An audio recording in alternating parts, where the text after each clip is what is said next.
Let me take this opportunity to introduce Dr. Suresh Borkar. He is a member of faculty in the Electrical and Computer Engineering Department at the Illinois Institute of Technology, Chicago.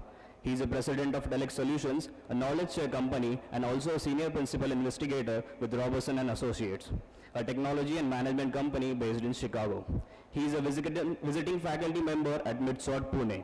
Previously, he was the managing director and the CTO of Tata Lucent Telecom, joint venture and Lucent India Inc. He was also the director for customer management for 3G, 4G wireless systems at Alcatel Lucent Inc. He has carried out technical leadership roles in product management, architecture development, and customer management in computer and networking systems, wireline switching systems, data switching systems, and wireless systems. He has published several technical papers in professional journals and has been a reviewer of IEEE and other technical journals. Dr. Borkar has been an organizer, moderator, and presenter at conferences and panel discussions on WiMAX, VoIP, next generation networks, and India Telecom. He received his BTech in EE from IIT Delhi and MS and PhD in ECE from Illinois Institute of Technology, Chicago. Sir, I now request you to share your thoughts. Ladies and gentlemen, please put your hands together for Dr. Suresh Borkar. Thank you very much. Good morning. I really feel honored to be given this opportunity to share a few thoughts on the key topics of artificial intelligence. AI is expected to have fundamental structural impact on the direction humanity will take in the foreseeable future. And it's very fortuitous that MITSOT has organized this timely and influential forum so that we can begin to understand how it is likely to shape our future. I would like to start, this is the one to move, right? Okay. In future, there will be an artificial gadget which will automatically change it when I want it, right? So we will be there someday. I would like to start with how AI forms one of the foundations for the smart and intelligent applications of the future. We'll talk about the major constituents and highlight its impact and close out with how AI can be a key enabler of global peace.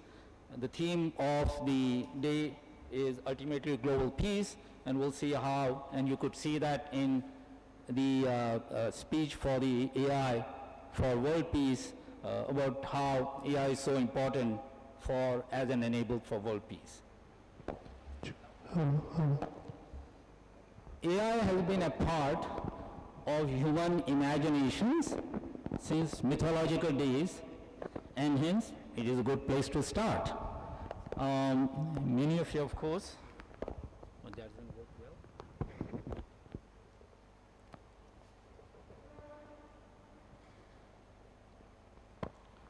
Is this still okay? Is that better? Is that better? Yeah. Okay. As you can see, AI has been part of the human imagination since mythological days. There are imaginative references to the AI concepts in our Hindu as well as our sister Greek mythologies. In Ramayana, I'm sure you're aware of possibly a self-driven airplane that was used by Hanuman to get the jadi booty, the medicine for the injured Lakshman, right? In Mahabharata, there is a clear mention of the self-directed intelligent missile, Agni Astra. Similarly, in Greek mythology, the creation of the robot woman Pandora, the mechanical eagle Caucasian, and the self-driven trolleys which were used to serve drinks to the guests are illustration of AI concepts. Now it's hard to believe that it really happened, that they were experts in AI, but it's good to imagine that indeed was true.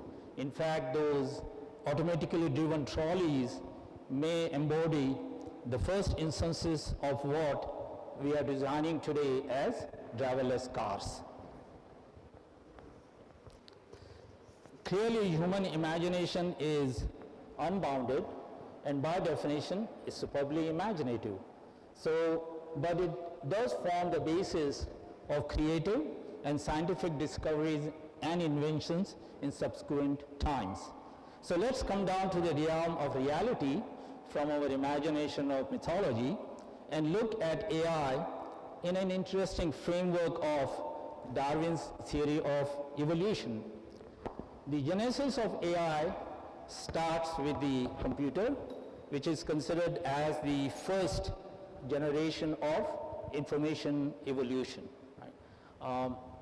The computer was primarily for number crunching, computation kind of applications, which evolved into the basic robot primarily for manufacturing kind of applications, and the intent there was to be able to replace repetitive tasks done by human beings. Then of course, like Darwin's theory, there's a missing link, but then we go into the second evolution or evolution of information, where the programmable robots came into being, starting with the foundational AI, and as was mentioned previously, there's also the aspect of machine learning associated with that, implying that you do decision making based on data and past experience. We are going into a future where we will have human-like robots called augmented AI with facilities for deep learning using neural networks. And finally, where we will end up with in future is anybody's guess. Are we going to incorporate human traits like conscience, emotions, feelings in robots, or are we going to avoid that is still not a known answer. If there's any questions also as we proceed, please let me know and we should be able to address that as we proceed. The previous video already has gone through several of these applications which AI allows to be implemented. The application range is vast. It touches pretty well every facet of human endeavor, all the way from smart city to transportation to healthcare and so on.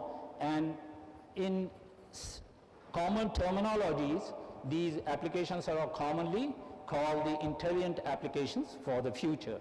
So in order to incorporate or in order to implement these intelligent applications, we consider there are 4 primary technology pillars, which include Internet of Things, wireless access, especially many of you may be familiar with the 5th generation wireless access coming over, the computing and data management, which as the previous video also indicated is extremely complex and highly distributed, and finally the application of today, which is the artificial intelligence. Artificial intelligence can be used in many purposes, and the video also mentioned the software that is being designed as a way to measure the emotions of the people. So there was a recent application of emotion measuring software to analyze Mona Lisa, and I'm sure you're familiar with Mona Lisa being one of the best paintings of our time, and their evaluation is based on pattern recognitions. What they would do would be, as part of the AI implementation, machine learning, they would take the pictures of people who are laughing, they look at all the face features and all other emotions, and they discovered that for Mona Lisa, she is 83% happy, right? 9% disgusted, 6% fearful, and 2% angry. So basically it shows that by looking at the face itself, one can decipher what the internal feelings are. So some of you might be feeling a little bored here and saying, who is this Suresh Borkar talking rot? If I have an AI machine, I'll be able to see that on your face, right? So AI is part of the application for software emotion discovery.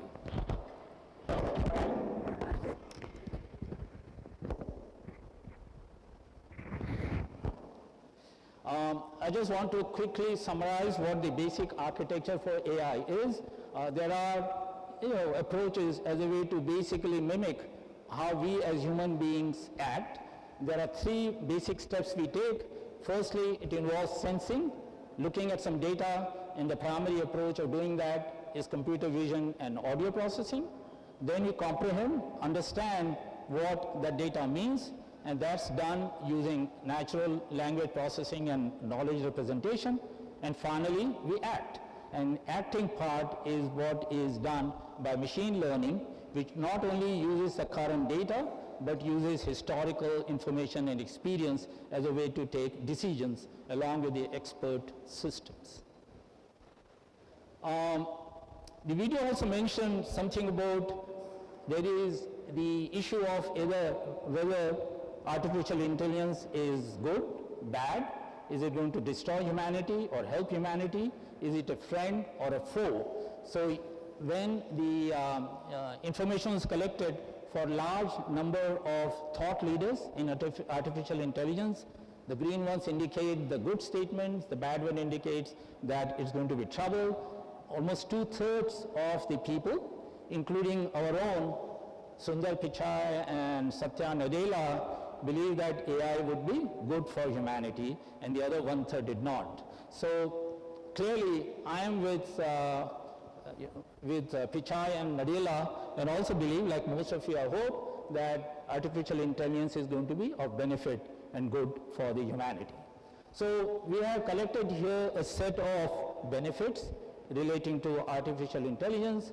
That includes, firstly, productivity increase. It's estimated that in the next 20 years or so, we can have, based on AI, productivity increase in the range of 10 to 40%.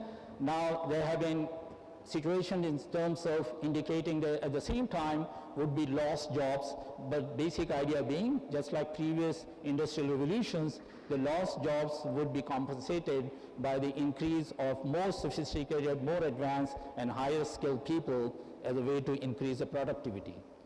AI will form the platform for providing beautiful quality of life.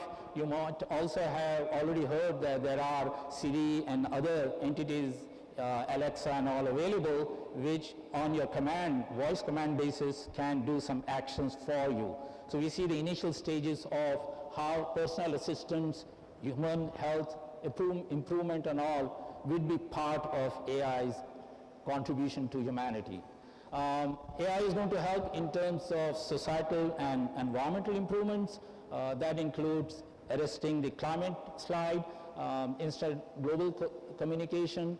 The slides had mentioned the agriculture application of AI. In other words, you may generally know that, for example, water is going to be a major issue for humanity in the upcoming years, and almost 40% of the water is used for agricultural purposes. So if you are able to utilize the water using sensors and actuators and all in a much, much more efficient manner, that will result in considerable savings of water resources. And then finally, AI is an enabler for world peace. And why is that an enabler? Primarily, it is an equalizer. In other words, there is no quote-unquote cost-related issues relating to the resources and facilities that it can provide to the people, and then it applies similar kind of features, availabilities, resources and all for all humanities independent of their economic status. In order to see how AI is an enabler for peace, it is important to understand what are the catalysts for peace. So we have summarized what we think are the catalysts which result in global peace. That includes basically equality and understanding connections and communications. It's felt that most of the conflicts occur in the world because either people are fearful for each other, they do not have equitable distribution of resources, opportunities, etc., and AI is expected to address that issue. So we would like to provide commensurate standard of living for all the people, reasonable equitable distribution, and in order to make that happen, the areas to be addressed include clearly conflict avoidance and resolution. So basically you prevent any kind of misunderstandings, any kind of conflicts that can occur, equitable access to learning and information, hopefully biased information, not fake information, availability of food and water in a consistent manner, so that people don't feel threatened and or try to create conflicts in order to meet their needs, protection of climate and environment, which also includes resource savings, temperature rise issues and so on, and access to quality healthcare services for all. AI is expected to really augment in the health business and make health reasonably inexpensive and accessible to all humanity. We then look at how AI will meet those requirements. Firstly, unlike whenever we have conflicts, people come in with their emotions and with their biases, AI is expected to be a neutral participant and arbiter as a way to resolve issues. So it can create peaceful cooperation and collaboration and help us better understand each other, not only just us, but more importantly, others. Adaptive learning and environmental portals which will allow people to be able to communicate better, flexible, inclusive, personalized, water treatment and crop growth, we had mentioned that previously, significant energy savings, intelligent buildings and homes. More and more we are having these smart cities, smart homes, smart cities, transportation. Transportation is one of the areas where the driverless car is making its entry, and the notion of driverless car in future is as if nobody will own any car. Nobody will own any car, but at the same time, everyone will also be owning a car. In other words, you have the shared systems and so on. So those are the areas where AI is expected to be a levelizer for all the humanity in order to create peace. A good example of attempts and initiative in order to enable AI use AI as a support for peace is an experiment being carried out by Professor Honkela at the University of Helsinki called the Peace Machine. And the main idea of a peace machine is to break down the cultural and the language barriers, because in terms of language barriers, suppose two people are talking in different languages, the communication is not just about translation. Communication also implies contextualizing the statement. For example, if I were to say, I'm behind you, it can mean many different things depending upon the context. I'm behind you may mean that I'm physically behind you. It may mean that I'm going to support you in case something happens, a completely different notion. Or maybe we are getting ready for march past rehearsal, and as part of that, I'm behind you in the line because I'm taller than you. So there are many interpretation of the same statements. So part of Professor Honkela's efforts is to break down those kind of misunderstanding and come to a common conflict-free communication. And it's an interesting one to see and what will happen as we proceed. So to summarize then, firstly, we understand that AI is a major equalizer, providing similar resources and opportunities for all. It impacts all areas of human endeavor. In fact, it's expected that almost 1/3 of the applications of the future would have AI components in it. It affects products, services, agriculture, water, smart living, and also provides foundation for peace by providing equitable distribution and collaborative conflict-free environment. So let me start off, we started off imagining about the mythology and the use of AI. Let's leapfrog and talk about imaginative future, right? What AI will bring into the society and into the humanity. Clearly they could have, we could have joint teams, managers and the employees who will have both human and artificial beings working together. We could have parties, we could have entertainment being provided both by humans or by artificial entities. But finally, however, the issue still remains if and when we start putting human traits in the artificial intelligence entities like feelings and conscience and so on.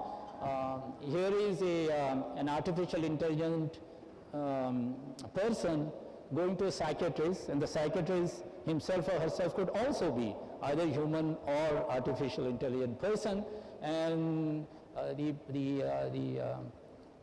artificial intelligent person says that everybody acknowledges, I'm very happy that I'm intelligent, but it's all artificial intelligence. Thank you.